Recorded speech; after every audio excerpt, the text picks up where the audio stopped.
오늘 말씀의 제목은 우리를 부르시는 하나님. 하나님은 우리를 부르시는 하나님이세요.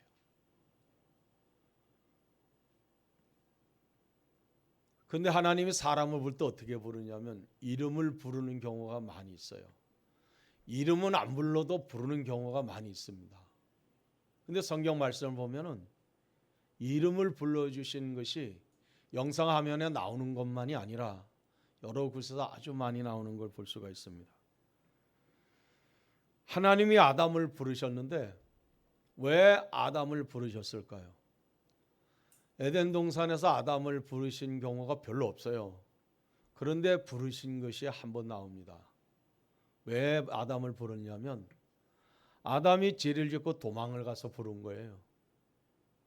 선악과를 따먹고 나서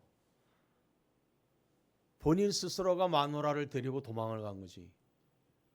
인간은 도망을 가봐야 어디로 가겠습니까?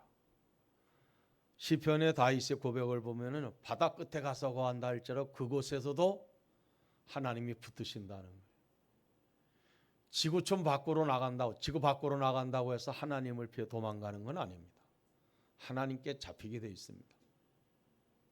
근데 이상한 건 인간은 아담 때부터 뭔가가 잘못하면은 다 도망을 가요. 도망을 갈 게 아니고 하나님께 무릎을 꿇어야 될 터인데 무릎 꿇는 것이 아니고 이상하게도 도망을 갑니다. 죄를 짓고 다 도망을 가는 거예요. 근데 하나님은 도망갔다고 모른 척하고 계시지 않아요. 불러요. 얼마를 도망을 갔는지 도망갔는데 꽤 깊이 도망을 갔겠죠. 꽤 멀리. 아담과 하와가. 하나님께서 아담아 아담아 한 번 부르니까 그 즉시 그 자리에 나오는 거예요. 도망 안 간 것처럼 나올 수밖에 없어요. 그게 하나님의 부르심입니다. 하나님이 노아를 부르셨어요. 노아는 또 왜 부르셨을까요? 지구를 심판하시려고, 인류를 심판하시려고 노아에게 뭔가를 일을 맡기시려고 부르신 거예요. 하나님께서 노아에게 일을 맡기실 때 어마어마한 일을 맡기셨습니다. 방주를 만드는 일인데 그 방주가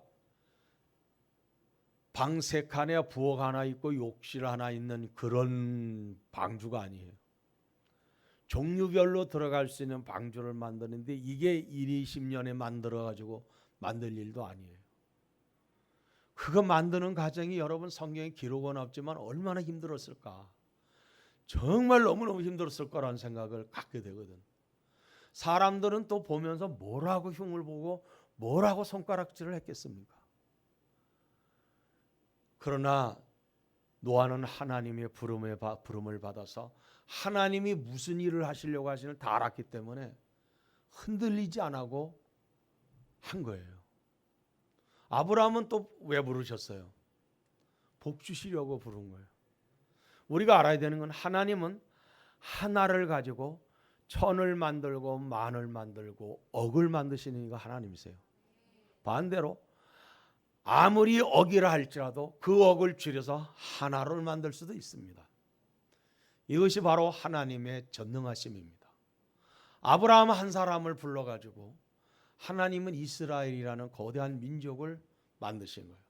한도 끝도 없이 늘어나는 민족으로 하지 않고 딱 이만하면 된다고 하는 선까지 하나님께서 키우셔서 이스라엘이라는 민족을 지금까지도 유지하게 하시는 이가 하나님이신 거예요. 이유는 인류를 구원할 자 메시아를 보내시기 위해서 아브라함을 선택하시고 아브라함을 통해서 한 민족을 이루신 거예요. 근데 모세는 또 왜 불렀느냐? 하나님께서 이스라엘 민족을 애굽에서 이끌어내라고 모세를 부르신 거예요. 근데 모세가 하나님의 부름을 받았을 때에 나이가 80살이에요. 80살이라고. 웬만해 가지고는 용기가 나지 않습니다. 사람이 나이를 먹을수록 생기는 게 뭐냐면 자신감이 자꾸 떨어진다는 거. 힘이 자꾸 나도 모르게 없어진다는 거. 옷을 좀 젊게 입고 싶어도 고르는 게 늙은 거야. 고르는 게. 그게 내 눈에 맞아. 야, 이건 정말 나는 그것이 젊은 것이라고 젊은 색깔이라고 골랐지만 보면은 이게 늙은 색깔인 거예요. 이거 할 수 없거나 가서 또 살 수도 없고. 사람이 나이를 먹으면 그래요. 모세가 부름받기 40년 전까지만 해도 막 힘이 펄펄 넘치는 때였는데 그땐 뭐든지 다 할 것 같았어요. 근데 하나님이 안 도와주셨어요. 그리고 도망을 가잖아, 미디안 광야. 40년이 지난 후 나이가 80이 됐을 때 불렀는데 용기가 나질 않아. 자신감도 없어. 하나님이 이렇게 말씀한, 아이고 갈 사람을 보내시지요. 할 만한 사람 보내시죠. 나는 못하겠습니다. 하나님께서 알았다. 내가 못한다면 할 수 없지. 이러는 하나님이 아닌 거예요. 성도 여러분, 우리가 알아야 되는 게 하나가 뭐냐면은 하나님이 한번 선택하시고 일을 명하실 때 양보하는 하나님이 아니세요. 그걸 알고 있어야 됩니다. 하나님이 이 마음 주었다 저 마음 주었다 그러질 않아요. 그런데 많은 사람들이 사탄에게 속는 게 뭐냐면 하나님은 어제 이렇게 말씀하셨다 오늘은 이렇게 말씀하시고 조금 후엔 저렇게 말씀. 이거 다 사탄의 역사입니다. 하나님은 이랬다 저랬다는 요사스러운 하나님이 아니에요. 사람의 감정에 따라서 하나님은 양보하시고 이해하시는 하나님이 아닙니다. 하나님의 말씀에는 오직 한 번 명하셨을 때 그 말씀을 그대로 유지하시고 그 말씀에 순종하게 하세요. 하지 못하면 어떻게 할까요? 데려가 버리지. 아니면 홀라당 벗겨놓던가. 벗겨놓는다는 말은 옷을 벗겨놓는다는 말이 아니에요. 하나님의 말씀에는요, 내가 딱 하나님의 말씀에 하나님께서 나를 딱 찍었다. 그러면 그 후부터는 자신이 자신의 삶을 살면 안 됩니다. 하나님의 말씀에 순종하고 믿고 따라가는 것만이 내가 세상에서 복을 받는 일이에요. 그 모세가 사형을 해도 안 되잖아요. 어떻게 했어요? 결국 모세는 순종하면서 다시 40년을 사명의 삶을 살아가잖아요. 바울을 또 부르셨어요. 하나님은 바울을 부르셨을 때 바울은 세상에 정말 살아있을 수 없는 존재였습니다. 스데반 죽일 때부터 시작해서 너무나도 지나치게 악한 일에 앞장을 섰고 사람을 죽이는 일에 앞장섰던 아주 잔인한 보수였습니다. 그런데 하나님께서는 그를 죽이는 게 아니고 부르셔가지고 어떻게 했냐? 변화시켜서 그에게 사명을 줘 세계로 나가서 복음을 전하는 사도로 만들었어요. 그래서 바울은 사명을 주시려고 모세에게도 이스라엘 이끌어내라는 사명을 주셨지만 바울에게도 사명을 주셨으니 바울은 복음 전파 사명자로 하나님께서 세우신 거예요. 그래서 하나님께로부터 사명을 받는다는 건 아주 중요한 일입니다. 그 사명이 어떤 것이든 그 달란트가 어떤 것이든 하나님이 주신 대로 순종하는 게 그게 복 받는 거예요. 내가 해보겠다고 자기 의욕만 살아가지고 해서 하나님의 사명 감당하는 건 아닌 거예요. 왜냐하면 내가 해보겠다는 자기 의욕이 넘쳐서 하는 거는 그냥 하나님께서 가만 내버려 놔둬요. 그리고는 거꾸로지면 그냥 많은 거예요. 근데 하나님이 사명을 주실 때는요, 끝까지 하나님이 붙들어 주신다는 거예요. 바울 사도가 사명 받아가지고 어느 나라에 가서 복음을 전하든 사선을 넘는 일들이 너무 많았어요. 그럼에도 불구하고 어디 갖다 세워놔도 내가 죽었구나 이런 생각이 들 만큼 절박한 상황에 있었지만은 하나님은 그곳에서 또 살아나게 하시고 또 일어나게 하시고 나오게 하시고 하나님이 그렇게 붙드셨어요. 그럼 사랑하는 성도 여러분, 우리는 어떻게 하나님이 부르실까요? 하나님이 우리를 어떻게 부르실까요? 생각해 보셨습니까? 하나님이 나를 무엇으로 불렀을까요? 사랑하는 성도 여러분, 점쟁이 점치들 부른다고 여러분 그런 말에 속을 일이 아니에요. 복음으로 우리를 부르신 걸 믿어야 합니다. 누구에게나 복음이 들려진다는 것은 주님의 부르심이에요. 왜? 나로 하여금 구원받게 하시려고, 영생함을 얻게 하시려고 부르신다는 거, 그걸 알고 있어야 됩니다. 복음이 들려지지 아니할 땐 아직까지 때가 안 됐거나 하나님이 선택하지 않았거나 나를 부르심이 아니에요. 그런데 복음이 내 귀에 들려진다는 건 지금 나를 부르는 소리예요. 항상 우리는 주님의 부르심에 응할 수 있는 믿음의 순종자, 마음이 열려 주님의 은혜를 사모하는 그런 성도가 되어야 할 줄 믿습니다. 본문 1절의 말씀이 뭐예요? 여호와께서 이르시되 이스라엘아 내가 돌아오려거든 내게로 돌아오라. 내가 만일 나의 목전에서 가증한 것을 버리고 내가 흔들리지 아니하며, 내가 돌아오려거든 돌아오라는 거예요. 이거는 강력한 권고보다는 스스로 결정하라는 의미가 들어있어요. 만약에 이 말씀을 강력하게 요구하면 어떻게 해요? 반드시 내게로 돌아오라, 그렇게 말씀하셨겠죠. 근데 내가 돌아오려거든 내게로 돌아오라, 스스로 결정을 하고 생각을 해보라는 얘기입니다. 내가 만일 나의 목전에서 가증한 것을 버리고 내가 흔들리지 아니하며, 중요한 건 뭐냐면 하나님의 목전에서 가증한 거, 우리는 항상 뭘 생각해요? 나는 하나님 앞에 있다는 걸 알아야 됩니다. 나는 하나님 앞에 있는 존재. 왜냐하면 하나님은 예배당에만 계시고 여러분의 안방에는 없다고 생각하면 이건 착각입니다. 하나님은 어디나 계셔요. 그러니까 나는 뭐요? 하나님의 목전에 살고 있다는 걸 알아야 됩니다. 그럼 하나님의 목전에서 하나님이 보시기에 가증한 게 무엇일까요? 그거 버려야 된다는 얘기입니다. 인간이 하나님의 목전에서 교만한 거, 가증한 거, 이선적인 거, 거짓된 거, 악한 거 얼마나 많은지 몰라요. 그걸 버려야 돼. 그리고 흔들리지 아니하며, 뭘 얘기하는 거예요?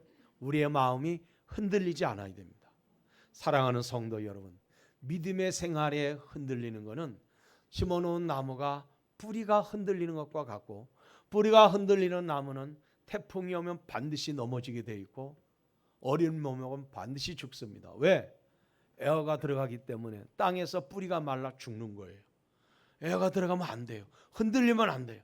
사람이 마음이 흔들리면 그것이 무엇이 됐든 간에 정함이 없게 되어지고 결국 갓바를 알지 못하는 상황이 될 수밖에 없습니다. 사람에게는 결단이 아주 중요해요. 결단은 자신의 삶을 능동적으로 바꿀 수 있습니다. 반대로 부정적으로도 바꿀 수도 있는 거예요. 우리는 우리의 결단이 자신을 살리기 위해서, 자신이 살기 위해서 반드시 능동적으로 바꿀 수 있는 결단이 있어야 되는데, 탕자의 결단이 바로 그걸 보여주잖아요. 예수님이 말씀하신 돌아온 탕자에 의해서 집을 나간 둘째 아들 결단이 자기를 살린 거예요. 아버지가 살린 게 아니고 자기가 자기를 살린 거예요. 왜? 나는 여기서 이렇게 살다가는 죽겠다, 안 되겠다. 차라리 아버지에게 돌아가서 죄를 고하고 용서를 구하고, 어차피 품꾼으로 서는 거 아버지에게 가도 내 몫은 없으니까 나를 품꾼의 하나로 써달라고 아버지께 부탁을 드리자. 그 결단으로 자기는 돌아선 거거든. 이건 예수님이 이야기를 하신 거예요. 사람이 자신 스스로가 결단하고 죄에서 돌이키고 멸망의 길에서 돌이키고 잘못된 길에서 돌이켜서 주님을 바로 의지하면 사는 거예요. 주님은 그걸 기다리고 있는 거예요. 왜 그러냐면 이미 주님께서 우리를 붙드셨다는 이야기입니다. 사랑하는 성도 여러분, 주님에게서 멀어졌다 이렇게 생각할 땐 빨리 돌아서는 것이 자신이 사는 거예요. 이건 내 결단이 잘못됐다 했을 땐 빨리 돌아서는 것이 내가 사는 길이지. 이 사람이 칼을 뽑았으면 호박이라도 찔러야지 이러면서 쓸데없는 자존심만 세워가지고 난 가도 끝까지 내가 선행에 갔을 거예요. 그렇게 가봐야 자기만 멸망하는 거예요. 스스로 화를 당할 일을 할 필요가 없어요. 사람이 지혜로워야 돼. 자존심이 나를 살리는 게 아니에요. 내가 나를 낮추고 겸손할 때 내가 사는 거지. 알량한 그놈의 자존심 때문에 여러분 스스로 우리는 불행할 필요는 없다는 얘기입니다. 괜히 한 대 맞고 두 대 맞을 필요 없고 두 대 맞고 20대 맞을 필요 없어. 한 대로 끝내야 되지. 할렐루야. 우리는 고집을 피우려 되지 말고 자존심만 세울 것이 아니라 탕자처럼 현명하게 돌이키는 거예요. 마음을 돌이키는 거지. 할렐루야. 누가복음 22장 33절에 보면은 베드로가 결단할 모습을 보이잖아요. 그가 말하되 주여 내가 주와 함께 오게도 죽는데도 가기를 각오하였나이다. 그러니까 주님을 부정하잖아요. 그런데 하나님은 그 결단을 받아주신 거예요. 예수님을 부인하고 부정해도 어떻게 했어요? 베드로를 붙잡아 주셨다고. 정말 그 결단이 결정적으로 그의 인생이 마지막에는 순교의 형장으로 가더라도 그는 주님을 위해서 사는 존재가 됐습니다. 사도행전 21장 13절에 보면 바울도 그렇습니다. 처음에는 주를 알지 못했을 때는 필요 없는 존재 같았는데 그가 사명자가 되어 복음 전파자가 되었을 때 사도행전 21장 13절에 보면은 나는 주 예수의 이름을 위하여 결박당할 뿐 아니라 예루살렘에서 죽을 것도 각오하였나리야. 죽음이라고 하는 그 무엇도 두렵지도 않았던 거예요. 이게 바울의 결단이 그를 마지막까지 복음을 위해 살 수 있는 사람으로 주께서 끝까지 붙들어 주신 것을 볼 수가 있습니다. 이사야 26장 3절에 말씀하잖아요. 주께서 심지가 견고한 자를 평강하고 평강하도록 지키시리니 이는 그가 주를 신뢰함이니라. 할렐루야. 성도 여러분, 하나님을 신뢰해야 돼요. 주님을 신뢰해야 돼요. 주님을 찾아야 됩니다. 앙망해야 돼요. 의지해야 합니다. 할렐루야. 진실과 정의와 공의로 여호와의 삶을 두고 맹세하면 나라들이 나로 말미암아 스스로 복을 누리며 나로 말미암아 자랑하리라. 이 일을 두고 결단하고 맹세하면 그것을 지킬 수 있기 때문에 지금 맹세하라는 거거든요. 진실과 정의와 공의로 여호와의 삶을 두고 맹세하면 나라들이 복을 빌며 자랑하게 된다는 거예요. 사람은 나라나 개인이나 사회에서 사람들로부터 칭찬을 받고 복을 받는다는 것은 하나님이 그를 높여주는 거예요. 대한민국이 얼마나 가난하고 거지 같은 나라였습니까? 거지 같은 나라라니까 좀 이상하지만 사실 그랬거든요. 6.25 이후에 얼마나 빚져냈는지 말도 못합니다. 그랬던 나라 지금은 세계가 얼마나 위대하게 우러러봅니까? 세계가 얼마나 훌륭한 나라로 보고 있느냐고. 하나님이 높이는 민족인 거예요. 하나님이 높이는 민족이요. 이 세상 나라들 중에 대한민국보다 얼마나 멋진 나라들이 많은 줄 아십니까? 자연 풍경도 아름답고 나라도 크고 너무너무 좋은 나라들이 많아요. 그러나 대한민국은 헐벗음과 가난과 굶주림 속에서 오늘의 화려한 민족이 된 건 하나님이 높이신 거예요. 세계가 몰려오고 세계가 우러러보는 그런 민족이 되지 않았어요? 개인도 마찬가지예요. 하나님이 나를 높여서 내 사업이 잘 되게 하시고 내 기업이 잘 되게 하시고 내 일터를 잘 되게 하시고 사람들이 보는 사람마다 나를 인정해 주면서 그 사람을 돕게 만들고 그 사람을 후원하게 만들고 이 하나님이 높이는 거예요. 복을 빌고 나를 자랑해 주는 거예요. 내가 나를 자랑하는 것이 아니고 다 그렇게 나를 해주는 거예요. 내가 하나님만 높이면 되는 거예요. 우리에게는 영적 결단을 할 수 있어야 됩니다. 나는 하나님을 온전히 믿고 의지하여 하나님의 영광을 위해서 살리라. 그럼 하나님은 나를 거렁뱅이로 만드는 하나님이 아니에요. 나를 잘 되게 해서 나로 하여금 하나님을 더욱 영광스럽게 하도록 하나님 나에게 그렇게 복을 주셔요. 믿음의 확정은요, 자신의 결단이 매우 중요하다는 것을 우리가 기억해야 할 줄을 압니다. 내 자신이 하나님 앞에 바로 서면 세상도 그를 인정하게 됩니다. 왜? 하나님께서 그렇게 되게끔 그렇게 만드시니까. 믿음의 삶은 사회와 사람으로부터 인정받는 것이 먼저가 아니고 하나님께 인정받는 것이 그게 먼저예요. 그래서 우리의 신앙생활은 뭐냐면 하나님께 인정받는 것을 먼저 중요시 여길 줄 알아야 됩니다. 칭찬은 하나님께서 칭찬하는 사람이라야 정말 칭찬의 복이 되는 거고, 하나님께서 인정하는 사람이라야 정말 인정받는 사람이 되어지는 거예요. 여러분, 누가 보면 백부장이라는 로마 장교가 나오잖아요. 누가 보면 7장 9절에 나오잖아요. 예수님께서 이 백부장을 보시고 뭘 하느냐면 그를 놀랍게 여겨 돌이켜사 따르는 무리에게 이르시되 내가 너희에게 이르노니 이스라엘 중에서도 이만한 믿음을 만나보지 못하였노라. 하나님이 인정하시고 하나님이 칭찬하신 거예요. 아니, 로마 장교가 어떻게 저런 믿음을 가지고 있었을까요?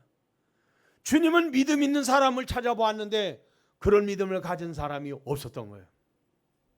그런데 하필이면 로마 장교가 그런 믿음을 가지고 있었던 거예요. 주님이 인정하는, 주님을 감탄시키는 그런 믿음이 있었던 것입니다. 우리는 주님이 감동하실 만한 믿음의 고백이 있고 믿음의 삶이 되어지기를 원합니다.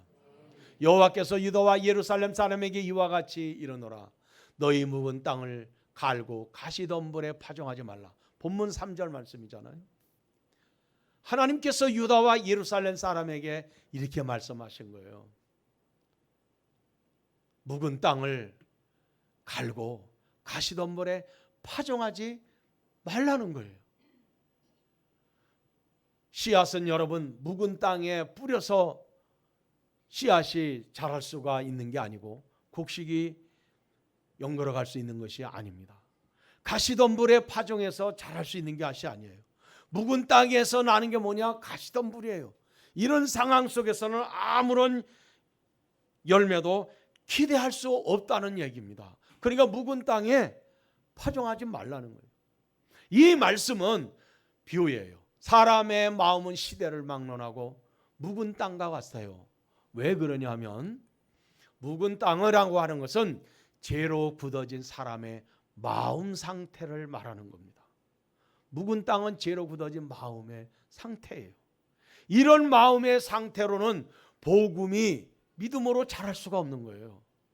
예수님께서 마태복음 13장에 말씀하셨잖아요. 가시덤불에 대해서는 가시떨기에 뿌려졌다는 것은 말씀을 들으나 세상의 염려와 재물의 유혹에 말씀이 막혀 결실하지 못하는 자, 예수님께서 이렇게 지금 말씀을 하신 거예요. 그렇기 때문에 이 묵은 땅이라고 하는 것은 이걸 옥토로 만들기 위해서는 어떤 것이 필요하냐? 잡초며 나무뿌리며 모든 걸 돌이며 다 제거하면 좋은 땅이 되는 것처럼 사람의 마음속에 자기 마음대로 죄로 말미암아 있어서는 안 되는 욕망들이 얼마나 돌처럼 꽉 차 있는지 몰라요. 거기다가 세상 염려가 또 종류별로 얼마나 많은지 몰라요. 이거를 다 제거한다는 것은 하나의 방법밖에 없는 거예요. 회개라고 하는 건 하나 방법밖에 없습니다. 그러면 회개를 통해서 이러한 것들이 전부 허물허물해지면서 다 제거가 되어지고 진리에 합당한 옥토처럼 마음이 그렇게 되어지는 것이거든요. 할렐루야. 우리 마음은 묵은 땅처럼 버려진 상태가 되지 아니하고 옥토와 같은 심령으로 바뀌어져야 할 줄을 믿습니다. 돌이키기를 기다려주시고 회개하기를 기다려주시고 돌이키고 회개할 때 하나님은 탕자를 사랑으로 덮으신 것처럼 우리를 덮으시고 우리를 이끄시는 거예요. 스스로를 정죄하지 말고 스스로를 부정적인 존재로 만들지 말고 우리는 하나님 앞에 내 자신을 돌이켜서 바로 서는 데 힘을 쓰고 붙들려 사는 데 힘을 쓰고 하나님의 은혜를 간구하는 저와 여러분이 되기를 예수 이름으로 축원합니다.